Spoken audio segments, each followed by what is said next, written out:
Bonjour, bienvenue sur le plateau de la matinale. Bonjour. Alors aujourd'hui, on va parler avec vous, Véronique Agrapard, de la question des violences sexuelles, puisque vous organisez un congrès, ce sera le samedi et dimanche de ce week-end, les 1er et 2 avril. Alors qu'est-ce qu'on va pouvoir retrouver ?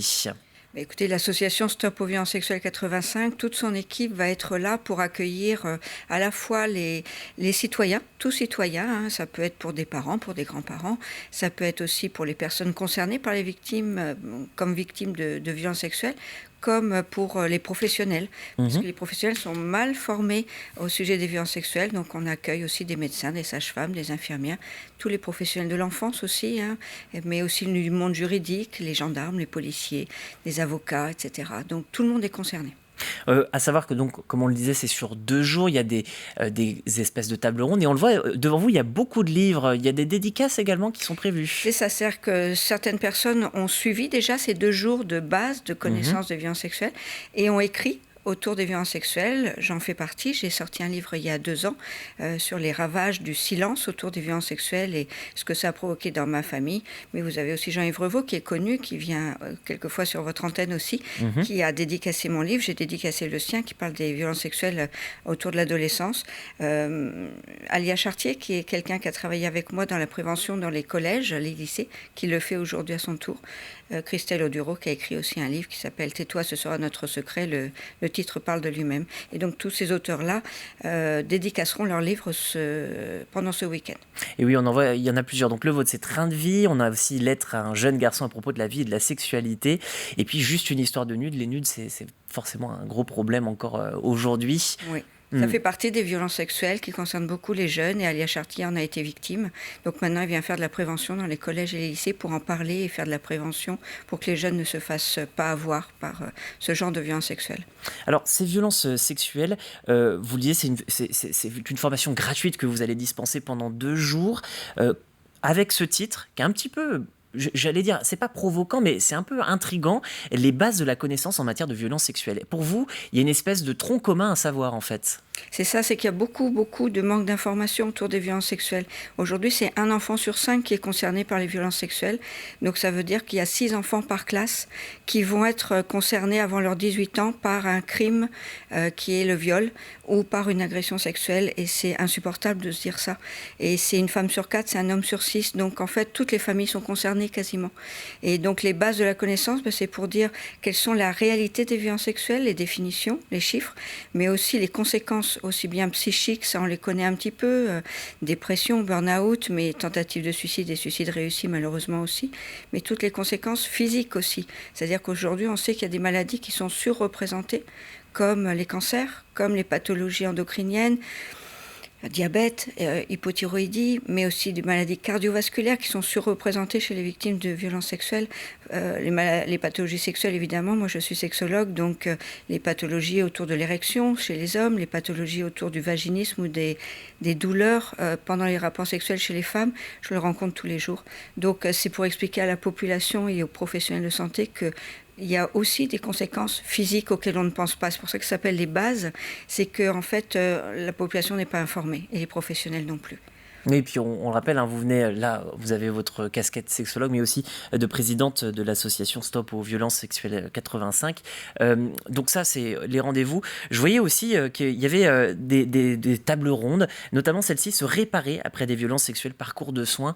Là, ça s'adresse plus aux victimes ou aussi aux professionnels pour leur dire attention, on peut mieux faire. On veut vraiment donner un message d'espoir parce que les violences sexuelles, c'est un thème qui fait peur parfois et les personnes victimes n'osent pas aller en thérapie. Or, elles peuvent le faire et elles doivent le faire parce qu'en fait, toutes ces pathologies dont je parle, aussi bien psychiques que physiques, sont des pathologies qui peuvent être stoppées. Où on peut faire de la prévention pour qu'elles n'apparaissent pas et pour ça il faut entrer en thérapie. Donc on va exposer sur le dimanche après-midi toutes les thérapies qui vont pouvoir être données aux personnes qui sont victimes de violences sexuelles de façon à ce qu'elles se réparent et c'est possible et toutes ces pathologies-là n'apparaîtront pas et ces personnes-là auront vraiment une possibilité de ne pas tomber malades et de ne pas être victimes psychologiquement des violences sexuelles qu'elles ont subies. Mais on parle aussi des auteurs beaucoup, parce qu'en fait, on est une association qui accompagne les auteurs. Si on ne permet pas aux auteurs d'entrer en thérapie, ça permettra la récidive. Donc nous, on veut éviter les récidives chez les auteurs. Une fois qu'ils ont été confrontés à la justice, on veut les mettre en thérapie puisque on sait bien que la justice ne permet pas d'éviter les récidives.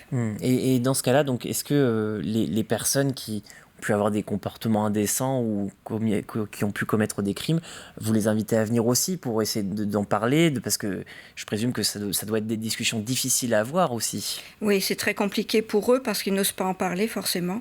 Mais il faut savoir que derrière les auteurs, il y a toujours une victime, que c'est très rare quand ce n'est pas le cas. Donc en fait, un auteur, il reproduit ce qu'on lui a fait à lui. Donc c'est important de clarifier ça et de pouvoir dire aux auteurs, on est là aussi pour vous vous permettre d'entrer en thérapie et surtout ne pas récidiver.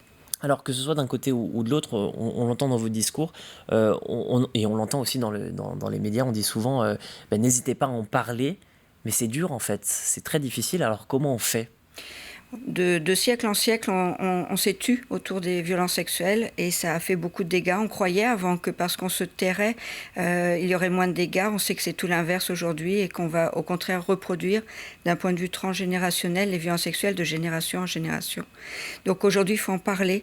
Il ne faut pas avoir honte. La honte, elle est du côté des auteurs. Et encore, par rapport à ce que je viens de vous dire, en fait, si un auteur a été victime avant, en fait, où est la honte ?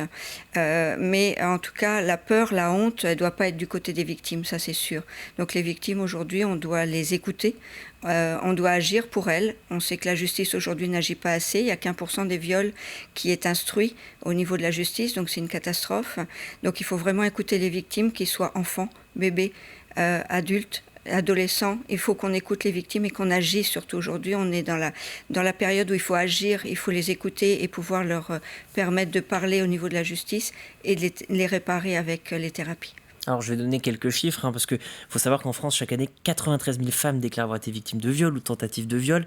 C'est quand même un chiffre qui est énorme. Si on prend la Vendée, on le sait aujourd'hui, il y a eu 975 faits, dont un féminicide recensé dans le département, c'était en 2021.